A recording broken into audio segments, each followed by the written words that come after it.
In a shocking twist to the tragedy of the Air India crash, a lawyer representing the grieving families has alleged that at least 2 sets of human remains, they were wrongly identified and delivered to the wrong relatives in the United Kingdom.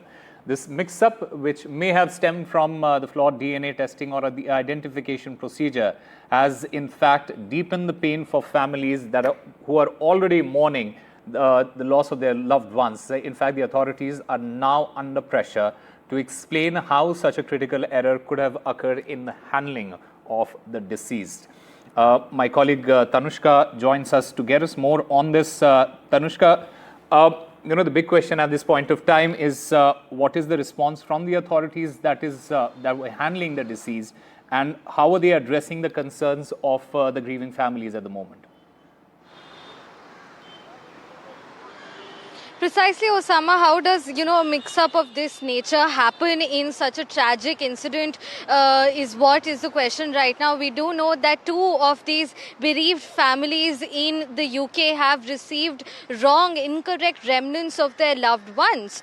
We have this, of course, confirmed from the UK-based lawyer representing these families of the deceased in the AI-171 crash that happened in Ahmedabad. And as per this lawyer, we understand that the 2 caskets were, of the 12 to 13 caskets that were repatriated from India to the UK. Out of these, 2 caskets had incorrect remains of the deceased persons of the family members. Now, how was this found out? At the coroner in the UK, a DNA test was carried out on all the caskets, and thereafter it was found out that 2 of these caskets have wrong remains. One of these caskets have, in fact, not just wrong remains, but the remains are commingled with remains of unidentified members as well. So these 2 families in the UK have received the remains of not their loved ones, but someone else completely. And the question at this point is that how does this happen? We do understand from our sources that Air India had nothing to do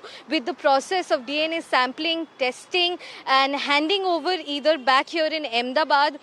This was done out and carried out at the government hospital, the civil hospital in Ahmedabad itself. So the government official carried out the DNA samplings and the test measures out here before sending out, repatriating these bodies to the UK, which was facilitated by an international emergency service carrier on Air India cargo. So the only part that Air India handled in all of this is the facilitation, the transport of these bodies back to the UK. But what we do understand right now is that this is again very tragic that 2 of the families have not received their loved ones back, the remains of their loved ones. Absolutely. And will there be any sort of accountability for the individuals or the organization involved in this? Well, we'll have to wait and watch. Tanushka, thank you very much for getting us all those details.